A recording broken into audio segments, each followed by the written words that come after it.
Thank you for tuning in to Finish the Fight, a gaming podcast. If you have not, be sure to check out our Patreon at patreon.com/finish the fight, where we have some amazing merch and plenty of other things for you guys. If you're an athlete, you know the greatest motivator of all is the fear of letting your teammates down. After all, a team is only as good as its weakest link. So you owe it to those wearing the same jersey as you to be your best every time you step on the field. That's why there's no vape in team. When you vape, you can expose your lungs to toxic chemicals that can damage your lungs. If you're a step behind, the team's a step behind. Brought to you by The Real Cost and the FDA.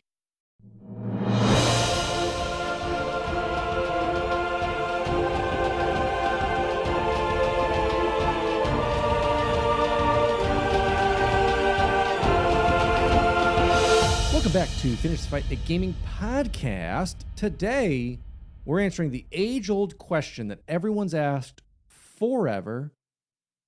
Where do you guys see these Nintendo franchises? What's the best of the best, the worst of the worst? Which ones, especially one of them, have you never played but you've seen on the GameStop shelf forever?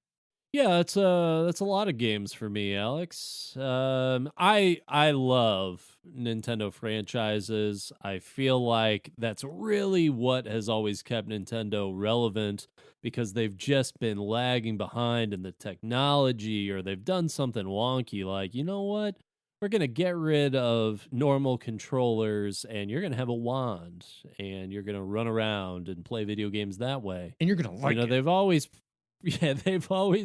sort of been pushing the envelope in what is, traditional video game styles into like, hey, maybe you just want to like pretend to bowl in your living room, something like that. And sometimes it works out, sometimes it doesn't. But at the end of the day, all these Nintendo franchises stand the test of time. They're always great, putting out games when they do put them out. They're always fun. Except for Star Fox and maybe some of these other ones we're going to talk about. But other than those, they're always fun. Yeah, so we're going to start at the top. We're going to go in alphabetical order. These are officially recognized as franchise for Nintendo. And we're going to start with one that's getting a re-release soon. It might have already been out. I think it's already out. It is Advance Wars. Now, Advance Wars takes on that Fire Emblem-esque turn-based mechanic, but takes it into soldiers and tanks and planes and that idea of it. Now, our scaling is going to be S tier, A, B, C, D, and then a flat did not play, because some of these are more Japanese oriented and may have only seen a couple releases in the United States. So that's where we are. Now, Advance Wars. Again, I'm seeing this as more of that clone-ish of Fire Emblem, taking that idea, but like in the warfare tactics. It's fun. It's a fun game. I would probably put it at C tier. I think it's a fine series. We haven't seen much of it, but it's an okay game. Yeah, I'll be honest. I haven't played this game. You're correct. It is. They're gonna re-release this. I don't know when this episode will be out. Oh wait, no, it's May. April 21st of last month. Yeah, exactly. It's like Advance Wars 1 and 2 as a combo pack or something for the Switch. Yeah, it's like a remake of two of them. Yeah. But yeah. No, I've not played these. I don't really feel like I can give a fair opinion on those. Yeah. I'm fine with going with a C. It looks interesting. It's fun. I wanted this as our baseline. It's fun. Nothing for me that really stood out. It is a fun game. Yeah. Yeah. One of the few that I haven't really delved into in the Nintendo series. Now, this next one is one that I definitely have from the very beginning. And of course, that is Animal Crossing as a franchise. Mm-hmm. I didn't, I guess, technically play it from the very beginning because it came out on N64, like as a in Japan, Japanese exclusive. Yeah. So I didn't play that, but when it came out on GameCube, I was all about it. Have played a ton of iterations. Have not played the Switch one. I feel like I kind of missed the boat on that because it was such a big pandemic game. This one for me, I don't know about you. I feel like as a franchise, it's a B tier because It is a lot of the same. They've expanded on a lot of things, and I haven't played this last one, so maybe they made it a lot different. But for the most part, this is a game where Nintendo, as far as innovation goes, I feel like doesn't really have that same thing like it does in a lot of their other series. I'd give it to you. I think if you played the latest one, it definitely is the GameCube hype of the OG, that feeling of playing it. I would definitely like teeter this between B and A, just because the mobile game, in my opinion, was not good. The DS ones were marginal at best, in my opinion. They still Yeah. they tried to like innovate on what didn't need to be innovated from the GameCube one in a bad way. And we lost the NES classics and never saw them again after the original Oh. GameCube version. And that was so fun. That was like the best part of the GameCube one. I feel like the GameCube one was so great about being simple. There wasn't a million things to do. There wasn't like not enough. It was pretty it was a great one, and they were mean to you. I loved that. great. They were very mean to you. Now, next up, call me unfair. I don't care. Call me unfair. We have ARMS. Oh yeah. You know what that stands for? D tier. I'm not giving an F tier. It's a straight D tier. In my opinion, it was a gimmick game trying to like masquerade as a boxing game. It was fine. We're not going to see anything from the series again, I don't think. I mean, except for like seeing some stuff in like Mario Kart and Super Smash Bros. But like outside of that, I'm D tiering it all the way. I'm totally with you on D tier. I own this game, but only because when I bought a Switch, there were like 5 games Yes. that were out for the Switch, and ARMS was one of them. So I got ARMS. I've played ARMS a few times, tried to play out all the different characters. It feels like they took Wii Sports Boxing and just made it a little bit more goofy and Yes. made their own characters for it. S tier theme song, but Oh, yes. And D again, I tier, think we can say that a everything lot else. about a lot of Nintendo stuff. S tier music. Yeah, Gameplay, though, hit or miss for each iteration, basically. yeah, I'm definitely down with the D tier for that. Mm-hmm. Now, up next is another one that I have not played. So, have you played this one? I have not either. So I think we throw it there. I think it's fair. I think in our system, I think it's fair, and I think people can disagree, and you can let us know where you think these are. Yes. But I think we both have to put this into did not play. Yeah, did not play tier. This is Bayonetta. I've seen some gameplay stuff. Seems like sort of a smash 'em up style, like Japanese style game. Yeah, that I've probably played similar games to, but Very I don't know Devil how May to rate it. Cry, I see. Yes. In that kind of like combo thing of it. And people swear by it. They say it's a great game. That's great. I've never played it. Where would you guys put it? and I've played Devil May Cry games, and those just aren't really like that style of game is just not really for me. Yeah, that I can totally understand. Now, next up, this is a toughie for me, because if we had stopped this at like, let's even say N64 era, this might be close to an S tier game franchise. Okay. But we had a bunch of hiccups and gimmicks along the way, and it became a gimmicky character.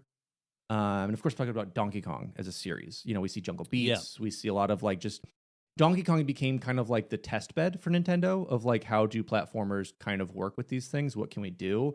Those early on ones were fantastic. We kind of slipped. I'm still going to put it in B tier. I think it's still a great franchise that has innovation into it. That, again, the Super Nintendo ones are top tier, music-wise, gameplay-wise, diversity-wise. It was so much those games. And a lot of people came back to Tropical Freeze and felt that way. I never played Tropical Freeze because I was kind of out on the DK franchise. But they said that brought some roots in. It's really like the SNES games just updated, right? Yes. And so if your franchise is really stuck with just sort of rehashing the same thing over and over and over again, is it really like a good franchise? So I feel like, yeah, you had this really innovative like 3D adventure style game in Donkey Kong 64. that was a lot of fun and took the franchise in a whole new direction. And then we just didn't get that ever again. Yeah. So, yeah, I 100% agree with you. I think B is very fair. Iconic character, has been part of Nintendo since the beginning. Mm-hmm. But it kind of, we've got Animal Crossing in that B tier as well. And it kind of, I think it makes sense to have those in the same category because, yeah, it is a lot of the same. Yeah, absolutely. Next up, we've got a Mario game, first Mario game that we're going to talk about, and that is Dr. Mario. He puts on the PhD jacket that I assume they give you whenever you graduate. Yep, your PhD jacket, of course. Yeah. It's just a white coat. You just wear it everywhere. He put on that thing on the top of his head that no doctor has worn since 1847. And he gives you a little red pill, blue pill situation. Now, this game is another one that's. I mean, it was essentially like a Tetris sort of copy. In my opinion, a bad Tetris clone. Yeah, like a little bejeweled Tetris clone. I have the NES one.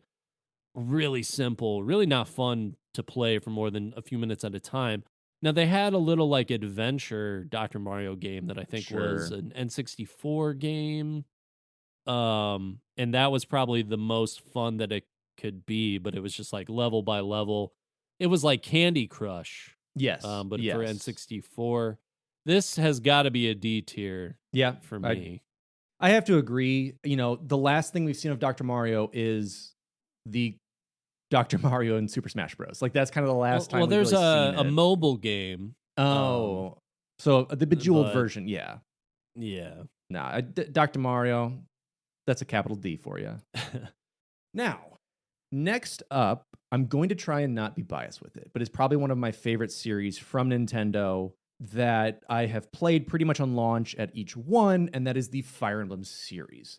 Now, the Fire Emblem series really takes some strays because the stories they tell in them are pretty predictable and pretty run-of-the-mill. Hero may not know who they are, or they do. Got to fight a bad guy, usually a dragon. However, the small innovations that for me they've changed for each one, that have added to better gameplay elements, that have just made more memorable characters, that have flooded Super Smash Brothers. And that's basically why Fire Emblem exists at this point. Yeah. I teeter. I teeter between an S and an A tier for it. I think the flaws in it keep it into A, just because of some of the repetition that comes about it. Like even this last one is a very fun gameplay. They've added really cool elements to it, but the story, in my opinion, is terrible. It's just a boring story. But I personally would put it up into an A tier where they have made advancements into it and they haven't really remade themselves. And this last one, story's weak, but the innovation's cool, in my opinion. Yeah, no, you pretty much took the words right out of my mouth. I feel the same way. I have not played these games as much as you have, but I have played them enough to feel like they stand alone, first of all, in Nintendo titles. Yes. Like there's not other Nintendo titles like them. And I feel like they do a good job of creating unique RPG elements, and that's hard to do now because you have games like Final Fantasy that are really like the top echelon of what those games should be, what kind of style they should have. And Fire Emblem, I feel like I agree with you. I think the stories in the earlier ones were a lot cooler than the stories in these more recent ones. And that kind of knocks it down a little bit, but the gameplay is always fun. I'm good with an A tier on that. I think that it's just when I think about it compared to some of these other ones that I'm looking at that I'm going to put in the S tier, I feel like there's a few things that separate it that drop it down to an A. Yeah, I think that too. I think some of the games do hit S tier, like Awakening, where you have like you're in the future but in the past, and there's kids involved into it. Like those are very fun, but there are some ones that drag it down that just unfortunately bring it to that A tier. Next up, F-Zero. Now, Nintendo has done a few racing style games. Captain Falcon, his popularity, I feel like, really exists because of the Super Smash Brothers series. F-Zero has so much potential as a Yes. fun racing game, but they just really haven't executed it well. There were some great ones for the GameCube. Mm-hmm. And GameCube, when I really look at the overarching Nintendo franchises, had some cool, like, out there games that also fit in more traditional video game style. Yeah. F-Zero had a traditional racing game, but then it also had one on GameCube that was kind of like a story action thing. Mm-hmm. I would love to see more F-Zero in the future, but right now it's a C tier for me Agree. because there are other, like, Mario Kart is the premier racing game, Yes. I feel like, for Nintendo. F-Zero sort of exists within that same space, and sure, it has its own unique characters and elements and things, and the futuristic racing vehicle thing is cool, but they haven't really done enough with this series for me to think about it any more than a C tier. Same thing. I think most everyone, I would say probably 80% of people probably just know Captain Falcon from the Smash Bros. Series. They probably know F-Zero as a secondary of it. And Or as like one of those really frustrating levels that you yes. play. Yeah, and so it's definitely, I think, hitting there. Next up, we have a game that we've not seen in a long time. I really don't think since the Game Boy Advance, and I may be wrong, but I believe The that's last one for this was Nintendo DS in 2010. Okay, so there was a DS one. Now this is a handheld series. This is Golden Sun. For those who haven't played, this is very much that RPG-esque kind of like on a Game Boy type game. You go into battles. It has a very unique element to it of having been that light and has cool stories. It's the stories you wish Nintendo told that's slightly grittier. A little more to it than kind of like a happy-go-lucky tale. How I struggle. I think I'm gonna go ahead and put it below because we haven't seen a lot of it. It's a very niche title. It is fun. I enjoy it. I've played a lot of it on emulators again. When I got into emulators years ago, it still holds up. But I'm gonna put it into C tier with Golden Sun. I think it's a BC totter. I think if you are more into that style of game, it's a B tier. But if you are not so much, it's definitely just it's a fun game. I think C should be renamed like they're fun. There's not much to them, but they're fun with Advance Wars and F-Zero. I think it fits in that same mold. Yeah.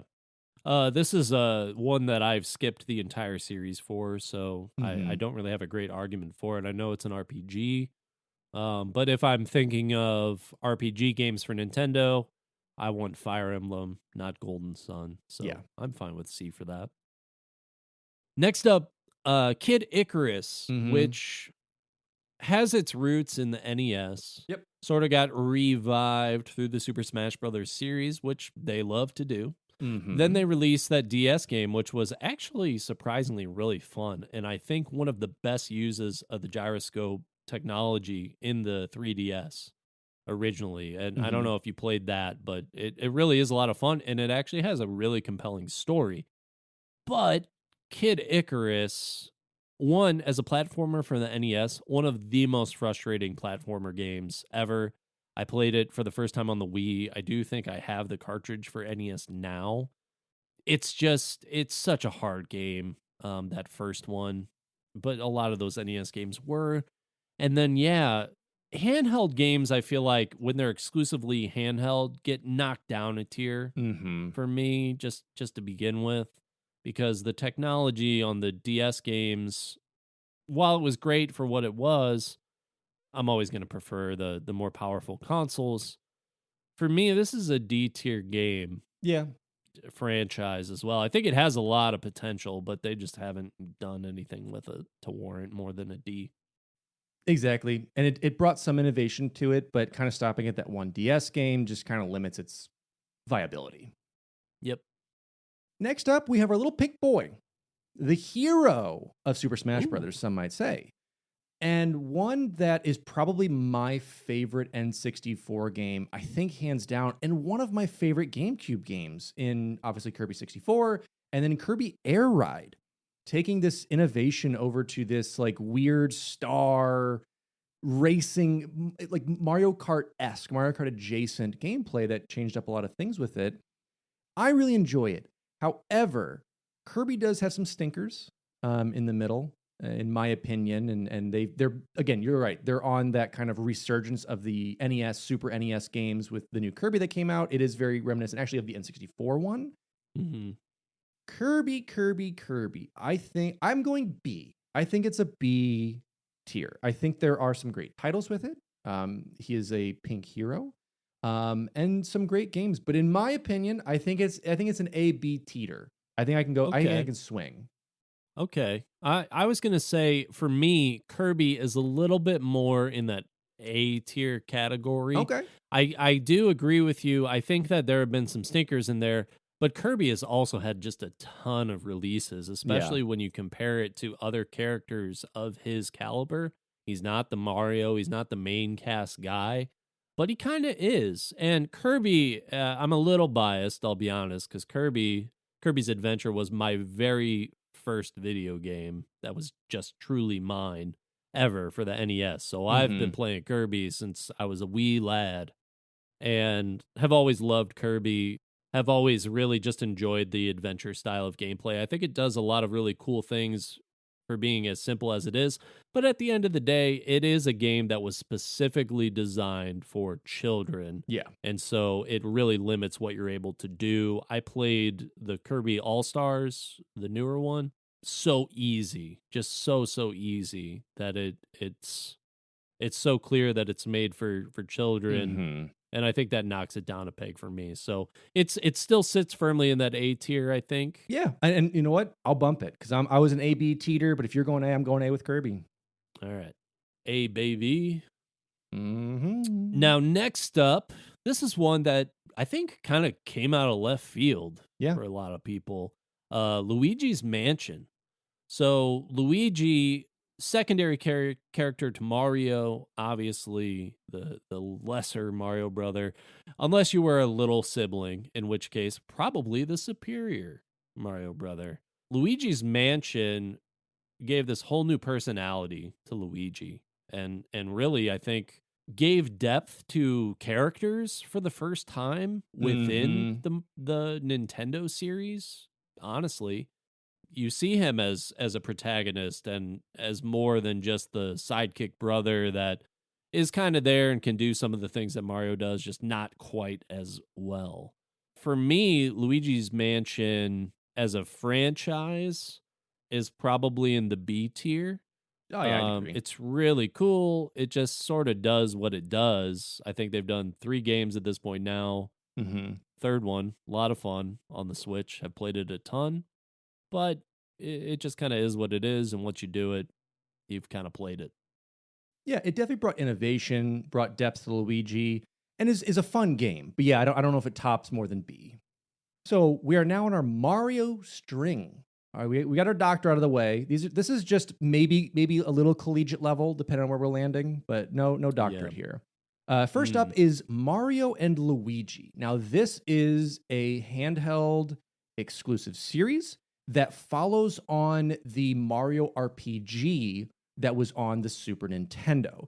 In this, you play as both Mario and Luigi, playing through RPG-esque elements that are in that turn-based kind of combat in some of them.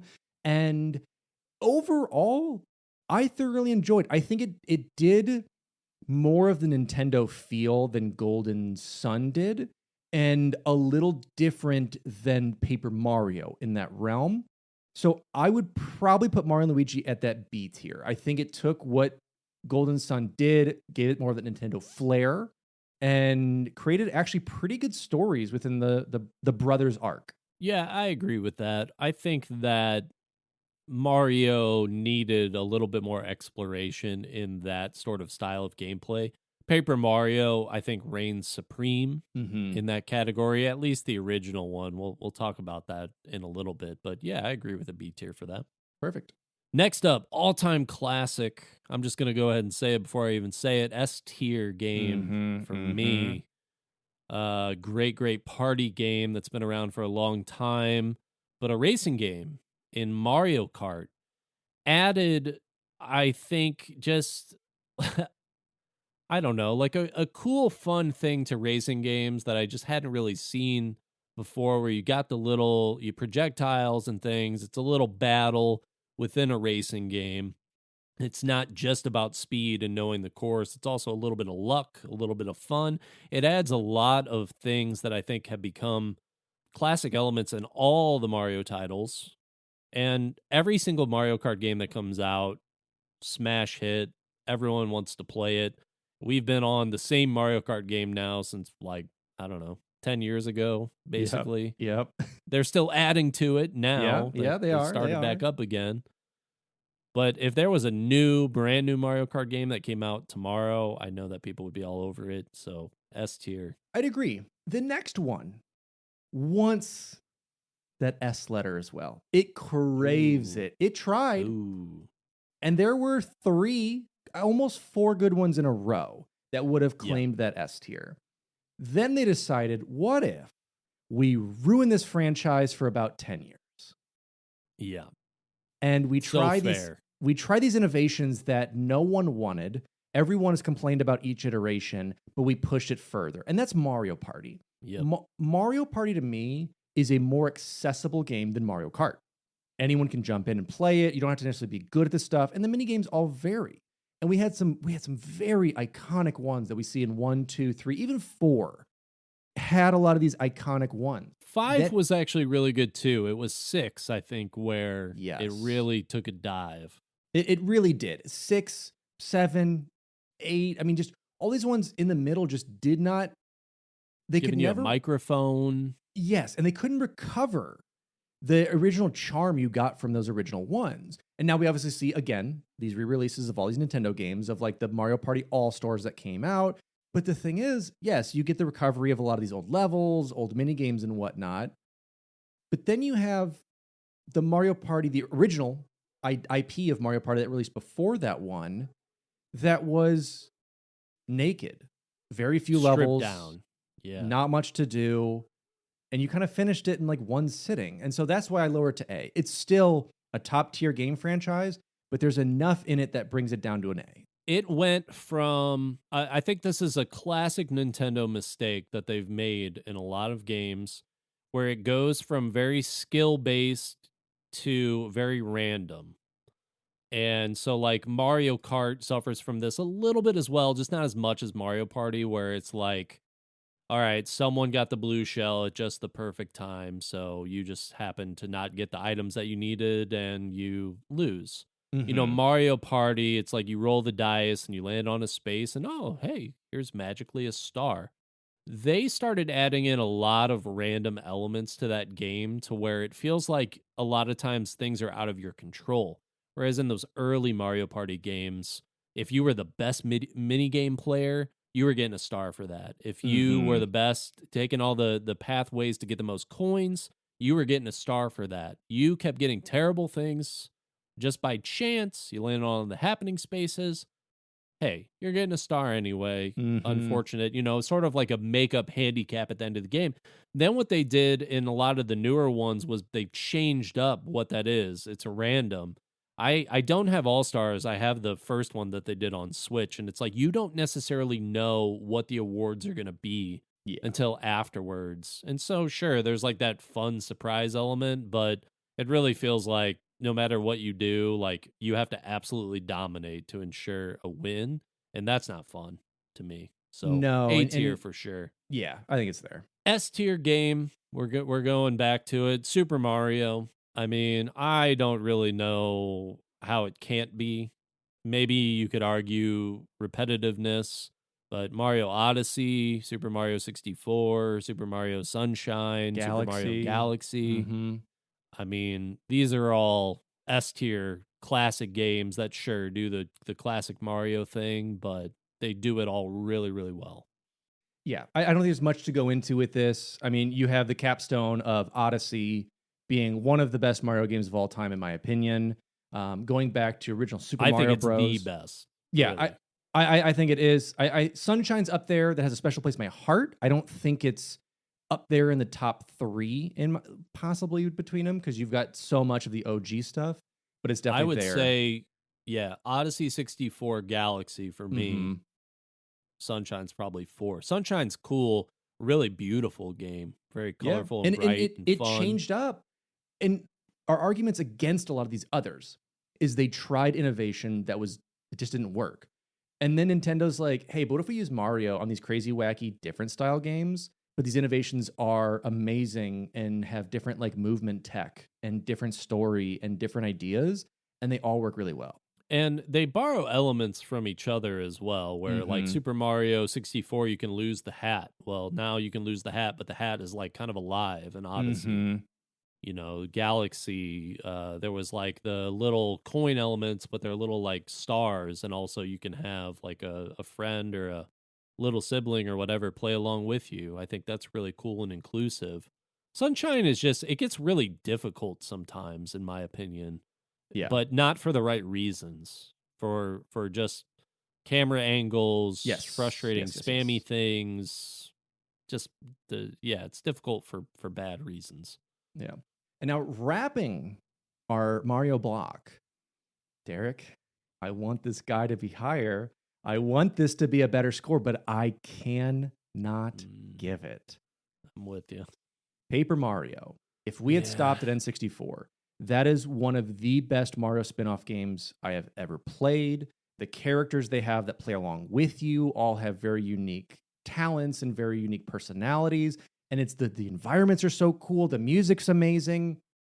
Then they decided Got good humor. the humor, it's all so good. And the secrets, they're all amazing. And then they decided, what if we just eliminate any fun, make it feel corporate? Now it's only stars helping you or shapes or these other things that don't need to happen. And I tried my best, Derek, to play them. I tried to play the other ones and I just could not get through it. But I'm still going to give it a B tier. I'm still going to put it at B. I think they're all still functioning. They all still work. Nothing came close to the charm and funness of the first one. I think B is a very, very fair one. I don't know how they went so wrong with this series because they really nailed it with that first one. I think the only thing that even would knock down that first one is a lack of post game. Mm-hmm. You know, once you kind of beat it, you're stuck in there. But yeah, man, I love those games so much. I do have Origami King, but it's in a pile of games that I need to play. Things that I've read have not been positive, but I'm going to give it a shot anyway. Do it. Next up, we have got a game that people, I think, have really wanted more of for a long time, and they weren't getting it until recently, and that is Metroid. This is a game that subverted expectations from the very beginning by having a female protagonist. Mm-hmm. Then, of course, it put Nintendo in that FPS realm in the GameCube era, which is something that they really hadn't done, at least with like an iconic Nintendo character. Yes. And they, made some really great games in that Metroid series, and people wanted more of that. And for whatever reason, they just were not giving it to anybody. Now, of course, they did another side-scrolling platformer, shooter, Metroid, and they re-released that trilogy as a Switch game very recently. And so they're, I think, getting back into that idea, and I'd love to see like a modern Metroid FPS from them. I just don't know if it's going to happen. Yeah. I think overall it's probably a B tier as well, but it could fit in that A tier. I think it's the teeter. I think Dread brought it back. Dread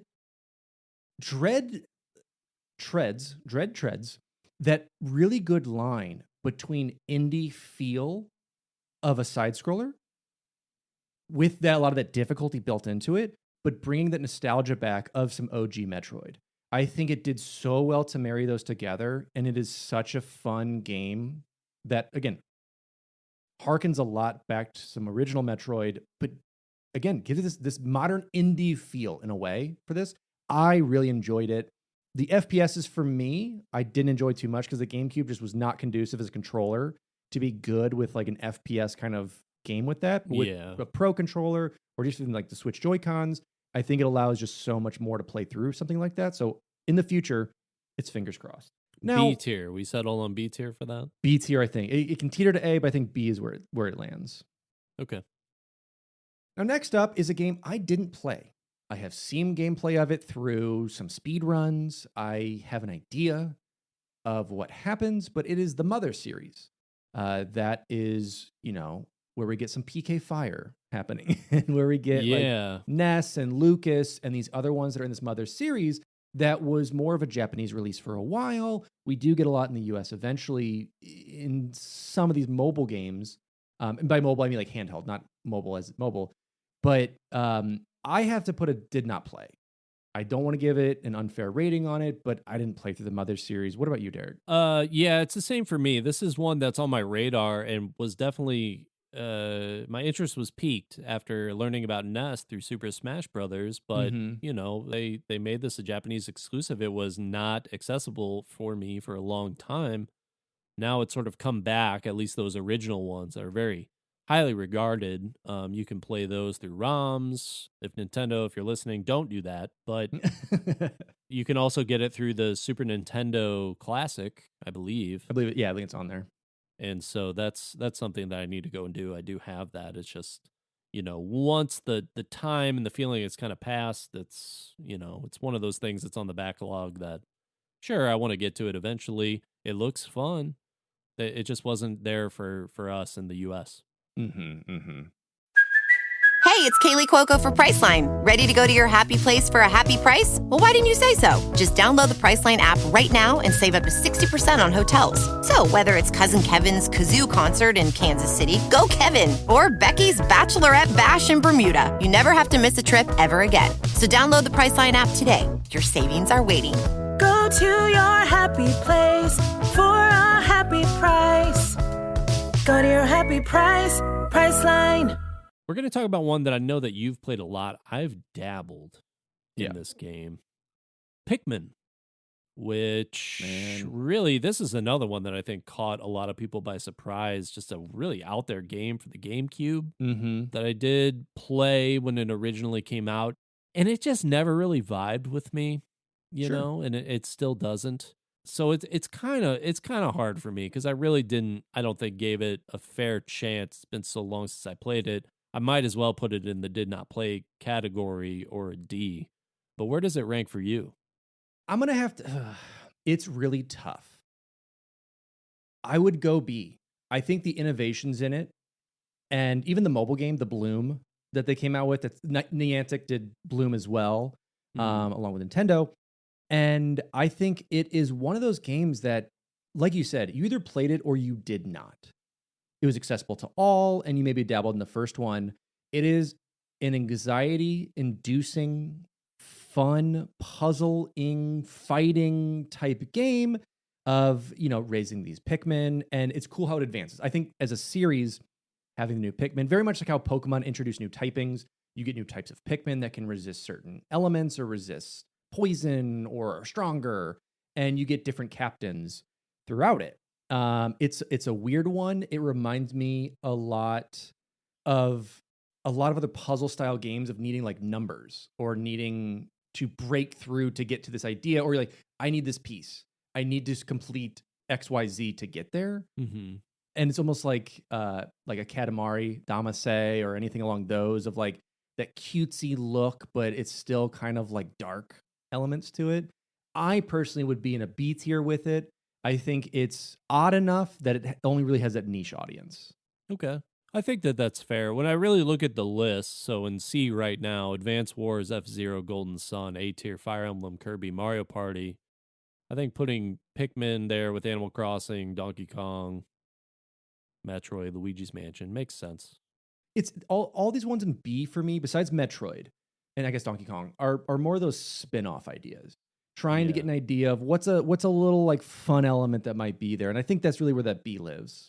Yeah, and I think it is really one of those games where it didn't jive with me, and I'm sure that there are other people where they think the same thing about Donkey Kong or Metroid or something like that. Absolutely. Now, the greatest selling franchise. Yeah, in the history of the world. In a did not play. Let's go ahead and put it there, and Derek, move to the next one.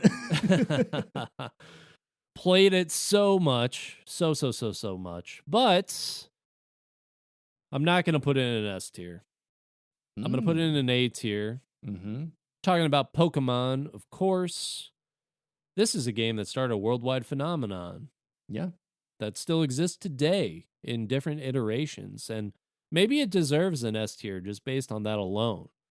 But I think when I'm thinking about innovation, when I'm thinking about starting these new adventures, they've sort of watered down so many elements of what made these games fun for me early on that it's really hard for me to look at them the same way. I think about it a little bit in that Paper Mario effect.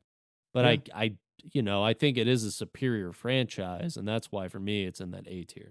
I'd agree. I think it's one of those things where the innovations they put in, I think a lot of them were good. I think some kind of held it back. I think allowing Game Freak to stay on for a lot of these, I think they've kind of overstayed their welcome. We did another thing is basically, are there too many Pokemon?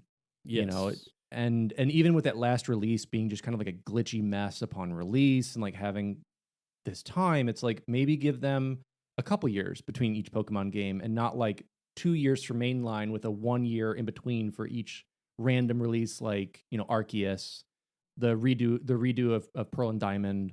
It's there's a lot saturating the market with it, and not all of it's good.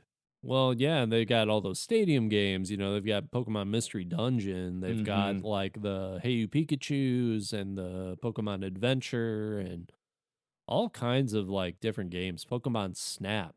Yeah, there are just a ton of games that fit within this world, and it is a great world that they've built. Yeah. But there are just certain elements of those games that just, whether they make them too easy or too repetitive or something like that, that just kind of knock them down. Yeah, no, I fully agree. Speaking of knockdowns, our next one's Punch Out. It only lives in nostalgia land for me. And then we obviously had, was it a Wii game? Was it the Punch Out game for Wii? Yeah, there was a Wii Punch Out. I'm going to go D. I don't think they really did anything with this franchise. They tried. I think the original's cool. I think it was innovative for what it was. It's great. Then it coming on the Wii was just more of a cash grab on like, hey, the Wii nunchuck, you can kind of punch with these. And it's fine. It's there. I don't. It doesn't have the replayability value that these C tier games do. So I cannot justify a C tier for it. Yeah, it feels like ARMS sort of replaced Punch Out. Yeah. In that sense, the original Punch Out on NES was really a lot of fun. It was about studying the patterns of the other opponent and sort of like trying to time things up correctly and hit those opponents in that way. And it was very classic video game in that sense. Just recognize patterns, have the muscle memory, and win that way. Beyond that, though, there's other boxing games that, like, the Fight Night games do real boxing better. I think that arcade boxing games don't really have a place anymore like they did back then. And also the characters that they had in Punch Out had a lot of tropes that I don't think would be as acceptable in 2023. Yeah. So I think that makes it a hard game to do anything really with. And yeah, I mean, if we're going to throw ARMS in D tier, I think Punch Out belongs in there as well, for sure. Absolutely.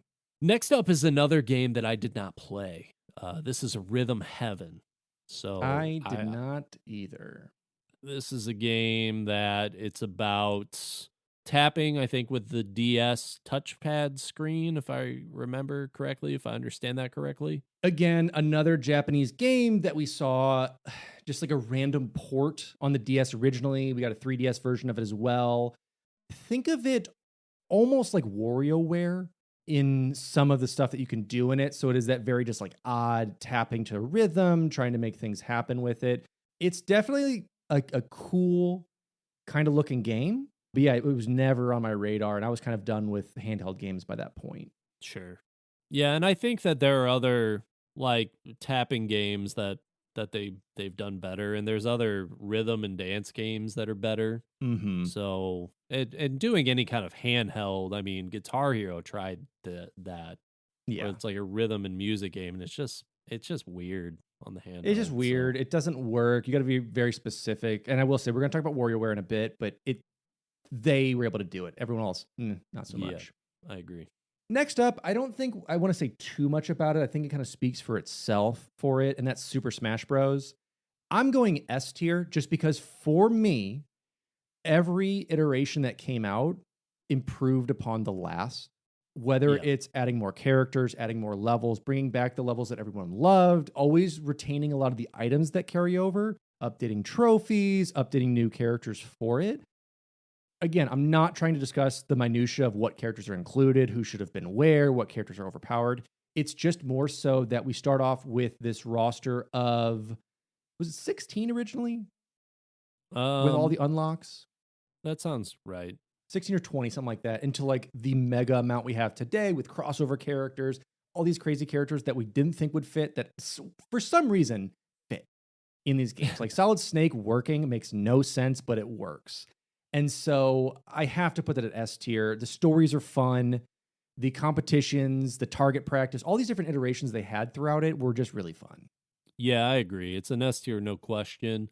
And they really did create this super premier fighting Mhm. game that now it's like a badge of honor to have your Yep. character be a fighter in that game. I think that speaks for itself. Now, another one that I think probably caught some people by surprise, Splatoon, Mhm. which is like a big multiplayer style game where instead of doing the traditional FPS shooter style game, you're painting on people with paint guns, and there's all different kinds of styles of play. Splatoon is definitely, I think, a niche game within that, but it's a very kid friendly. The characters themselves, I find to be a little goofy. It's hard for me to take them seriously as Nintendo characters in the same way I would look at a Mario or whatever. Mhm. But I do think they have their place. This one is a B tier for me.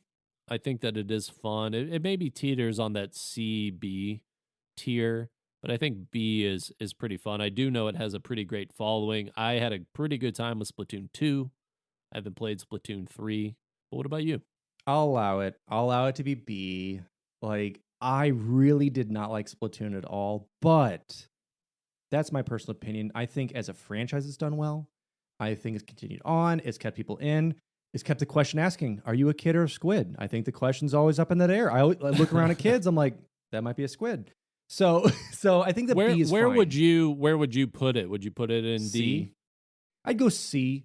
But again, that's my personal opinion. I think what you brought up is great, talking about the franchise, kid friendly. It brought that FPS element, or I guess third person element, I would say, third person shooter element Yeah. into this. And I'll give it B. I'll give it, it's a BC teeter for me. Yeah, it's definitely like just a fun. You think about like a Gears of War. It's super bloody, third person Yeah. shooter style game. And then you've got Splatoon where it's like a territory style game you could play, or you could play like the paint over people and things like that. I mean, Yep. No, I'll allow it because the next one I'm going to put a little lower, and that's the Star Fox series. I think a lot of here's my controversial opinion.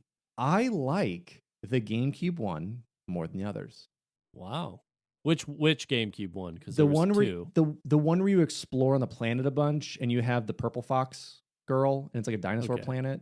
Well, she's in the second one too. I think it's a Adventure and Assault. Adventure I played. I never played Assault. Assault is more like the original. It's more of like the wartime battling type of thing. It's like Okay. it's like you have these missions that you're going on. Sometimes you're Mhm. on the ground and fighting. Sometimes you're in space and doing the on the rails kind of thing. Star Fox 64 is one of the best rail shooters ever. Sure. So much fun. They really just needed to keep making that game. This is one where they got a little too fancy, I think. And I agree. I think Adventure is fun. I think the hand-to-hand combat's pretty good. It could Yeah, be I better. just think they never return to their roots, and that's why I'd put it in C tier. I think I'm with you. the OGs were good. I enjoyed the GameCube one, but then it just petered off after those, and we never really saw anything again. No more rail, and rail shooters are hard. Indie games can do it, but if you're a AAA studio trying to do Star Fox as a rail shooter again, it's better be a really small budget game because it's not going to make that back. If you're talking about like a regular Nintendo budget game, it just won't make it. Right. And then, they did a re-release for that on the 3DS or just the regular DS. Mhm. And it's like that's a game that I think with updated graphics is a really successful game. And then, they did Star Fox Zero, which I think tried to kind of do that, but the Wii U was already sort of a failing console. And then Yeah. on top of that, like there were elements to it that I believe you had to aim. I never owned a Wii U, but I believe you had to aim with that pad, which Yes. made yes, it yes, weird yes. to port. I don't know. Yeah, the Wii U, the ugly stepchild that paved the way for the Switch tech, unfortunately. Well, and it's really tough too, because then you look at that game historically and how it performs on Wii U and think, there's no way I'm gonna jump back into that franchise. But it's Mhm. like when it's on that console, it's kind of tough. Yeah, it absolutely was. Next up, the legendary Starfy. I know this by cover only. This was another handheld exclusive. Did not play. Won't play. Will barely acknowledge. Yes, it's when we both looked this up, we're like, oh, we've seen the cover a bunch. I know this cover. I have never played this. I've never seen anyone play it. Again, a Japanese OG that made its way to the DS. And I never played it. Again, I think a lot of these that hit in these mobile, or not mobile, I keep saying mobile, but handheld, I just never played. Yeah, if you are listening to this and you've played the legendary Starfy, you're a big fan, let us know what was great about it. Maybe Where does we it can rank? bump it. Yeah. Where does it rank? If it's an S tier game, I'll hop on it, but I doubt it. The next one is, again, another weird Nintendo experiment that plays on that like really kooky Japanese, really quick, fast-paced games of doing silliness, and that's WarioWare. Yeah. Where you have to pick the nose fastest in like 2 seconds to the next screen. And you have to light a firework and do these simple puzzles that are these like really fast paced. I always picture it in that like Impossible Flash game that we played when we were kids, where you have to like click to the right real quick, drag the bomb, do this, do this, do this. It's just this really fast paced, puzzly party game. I'm going to put it in C tier. It's fun. They're fun games. And the latest was a Switch release. Where you played with different characters that would have different powers that made certain mini games a little easier. And you could play through a vague story with them. In my opinion, vague, but a story with them. I'd have it C tier. It's a fun one. Like the other ones, they're fun. Do I really crave more of it? Not really. But when it comes out, it's more of a happy surprise. Yeah, C tier I think is perfect for that, and I think it fits really well with Wario's personality in the more modern Nintendo. Mm-hmm. Just sort of like a goofy kind of loser kind of thing. He's Yep. similar to Bowser in that regard, where he's not like supposed to be a scary bad guy. So it makes sense. It's a lot of fun. He's kind of gross. Yep. Another one that I think hopped off of the Japanese style of gaming, Xenoblade Chronicles. Mm-hmm. And this is one fits right into that JRPG style right away. The original Xenoblade Chronicles, I think it was actually relatively difficult to get your hands on. Yes. Released for the Wii. And I know it had a lot of content and it was a lot of fun and a cool story.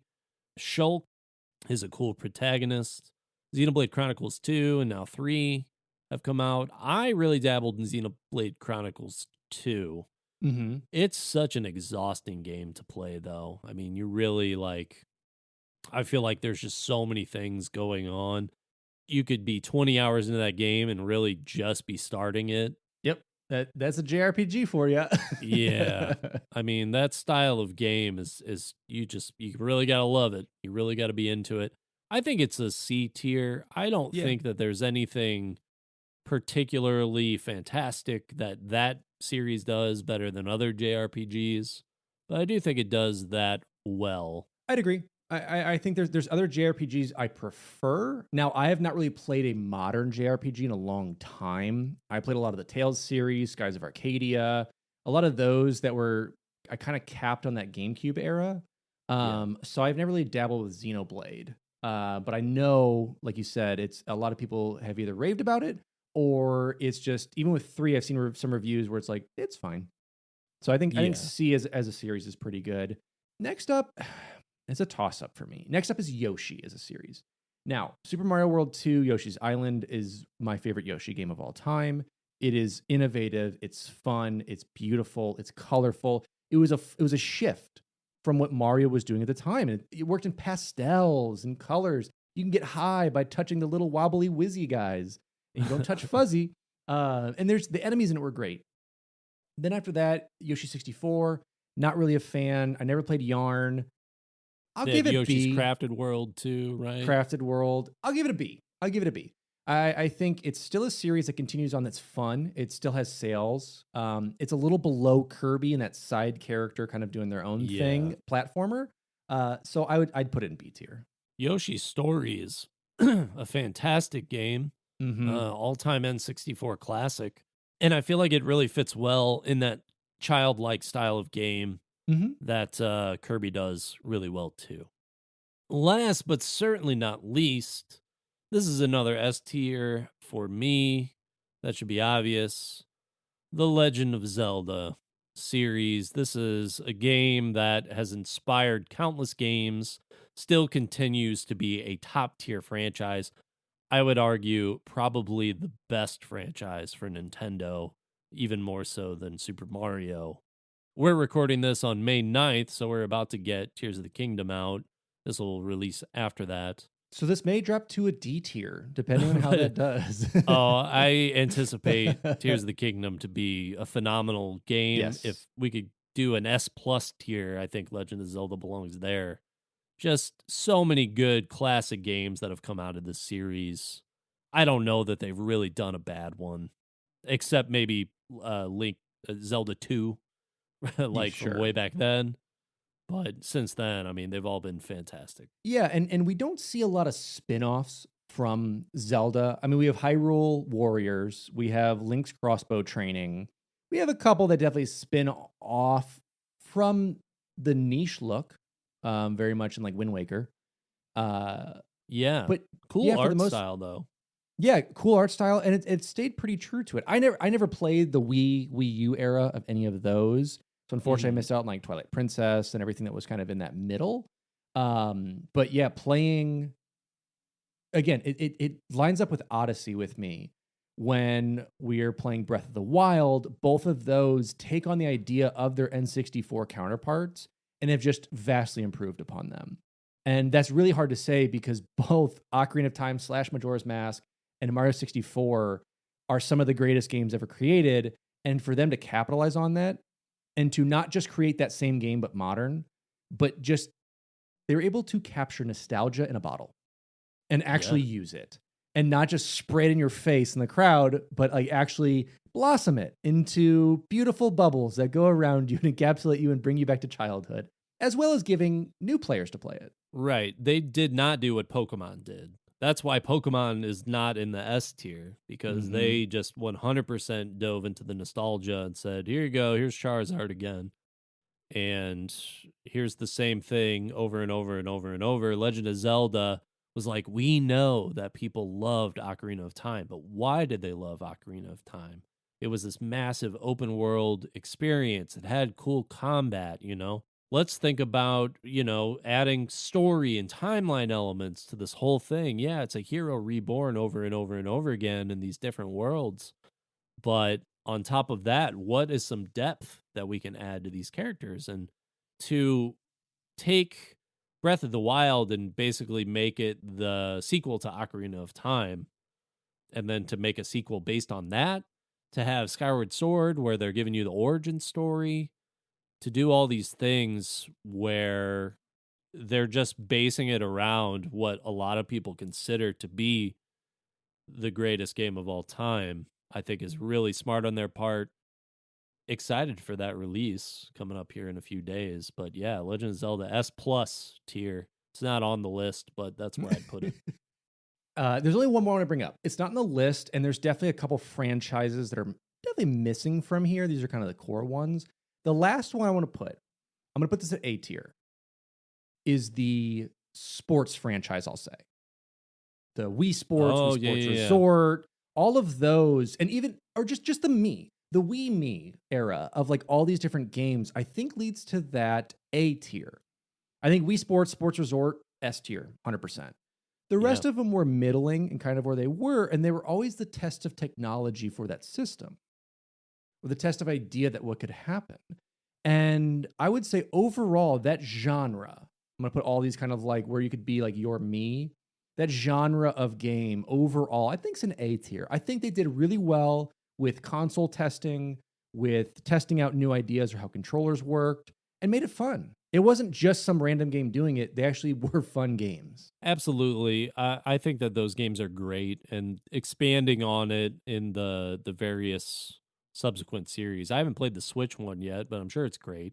Mm-hmm. The technology that they were able to implement, and then, when they were able to develop the Wii Plus remotes and use those for Skyward Sword, and then make like better versions of the Wii Sports series where you could do the Yep. sword fighting and do like things that you really always wanted to be doing with those Wii remotes, I think was really great, and really showcased the Wii. I think for a lot of people, that was the sole reason that they bought a Wii.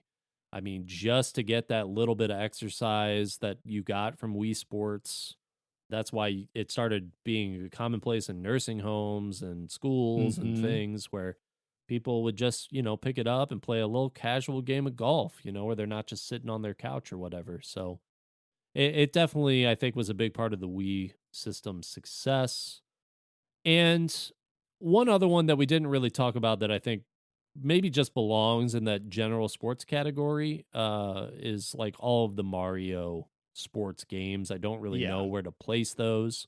Like Mario Golf, Mario Tennis, Mario Baseball, Mario Soccer. Those I would games, put- I mean, probably in the B, A tier. Yeah, I think they teeter depending on which title it is. Like Super Strikers. That was the first one, right? Mario Strikers. Very Yeah. good. This latest version, not great. Baseball was fun. Mario Tennis had some ups and some real lows. So I think, yeah, like an A, B, depending on title for sure. For sure. For sure. So yeah, Yeah. I like this list. We'll have to save this list and post it. Yeah, so I've got this saved. So we're going to be releasing this on our Discord and socials for when this comes out because we'd love, and the link to the specific tier list that we did just to see what you guys did. And I'm thinking of, even if we don't do another episode per se built out on this, I'd love to just interact with you guys a lot more on tier lists, tier list Saturday or whatever you want to do. We'll put a tier list out, see what you guys think of different games, characters, consoles, whatever it is.